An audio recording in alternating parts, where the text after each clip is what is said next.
Hey man, what you watching? Oh, I'm just watching Markiplier play some games. What? Why would you ever watch somebody else play a video game when you could just play the game yourself?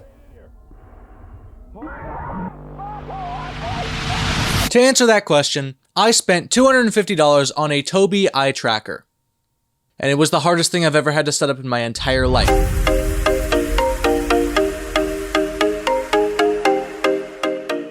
Whenever I get this question, I always respond with a few generic answers that I think cover most people's reasoning.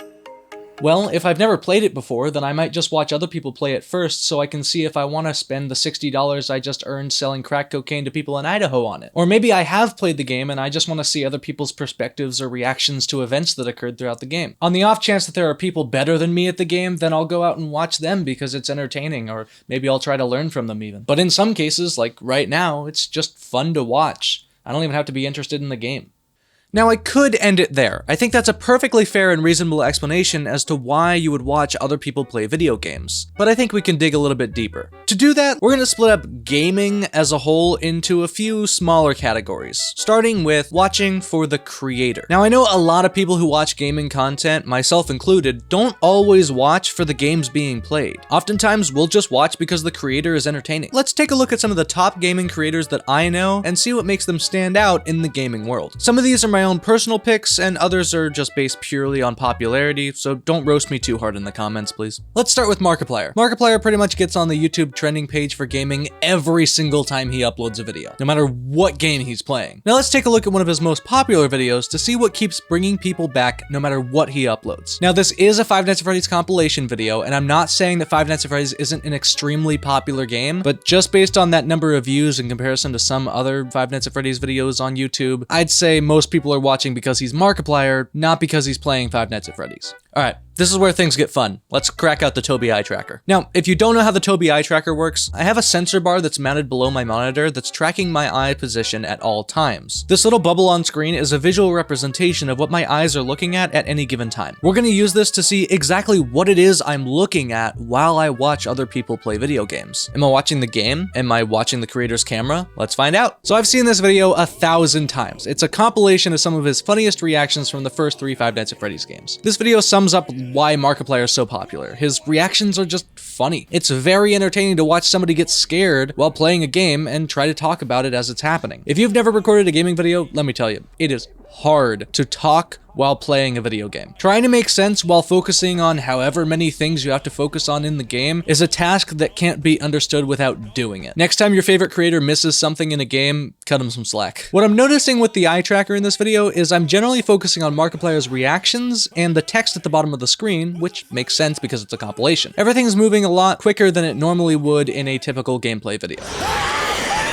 Next up, I have Jacksepticeye, who is another perfect example of a creator that can get you to watch anything he makes, no matter what it's about. I may also just be the insiest bit biased because he donated $100,000, but that's besides the point. Most of my comments here are pretty much the same as they were for Markiplier. I'm still focusing mostly on his reactions. The difference here is there are no captions at the bottom of the screen to look at, so now I'm also pretty focused on the environment that he's in while he plays the game. Why am I holding you like a football? Why does Sean think you hold a football like it's a baby that just puked on you?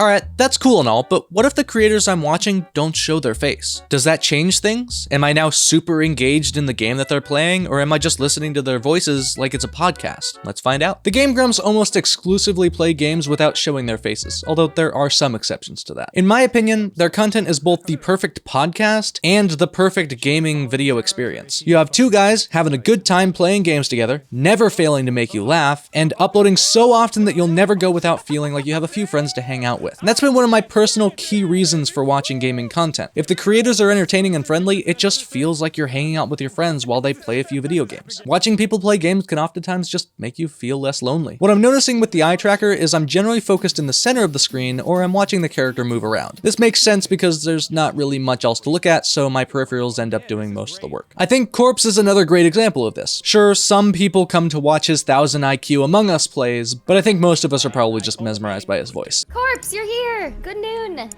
Yeah, I'm not a morning person either. I just woke up late. Jesus. That being said, I'm not trying to subtract anything from the quality of his videos. His editing, mwah.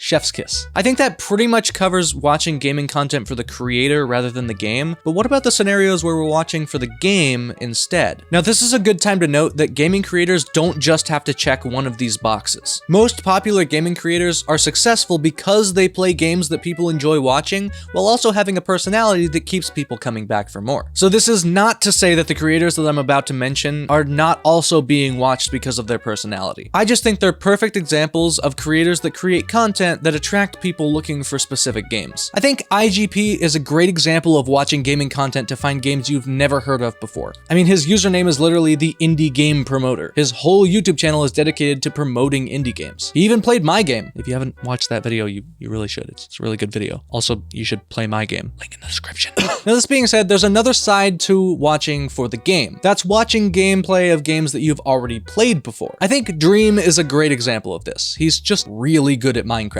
Like, really good. And I think most people watch Dream's videos because it's just very entertaining to see somebody be extremely good at a game. Another great example of this would be Ninja during his peak Fortnite days. Everyone watched Ninja because he was really good at Fortnite. I'm sure some people watch these creators to try to learn from them and get better at the games, but I think most people just want to see them dominate these specific games. Now, the final category of gaming content is watching for the idea. Maybe you have no interest in the creator or the game being played, but the title or thumbnail grabbed your attention. To better explain this, let's head over to the trending page for gaming on YouTube. Here's a great example. Mario Party, but we're all blindfolded. You may have never heard of AlphaRad, and you may have no interest in Mario Party whatsoever, but the title and or thumbnail might just grab your attention anyway. Another example is when you attach a $1 million engine to a $10 bike. You may not know who Gray Still Plays is, nor have any idea what game they're playing, but the title and or thumbnail might get you to watch anyway. Let me know in the comments who your favorite gaming creators are and how would you categorize them. What's that? Is this my channel? What are we doing here? How did we get here?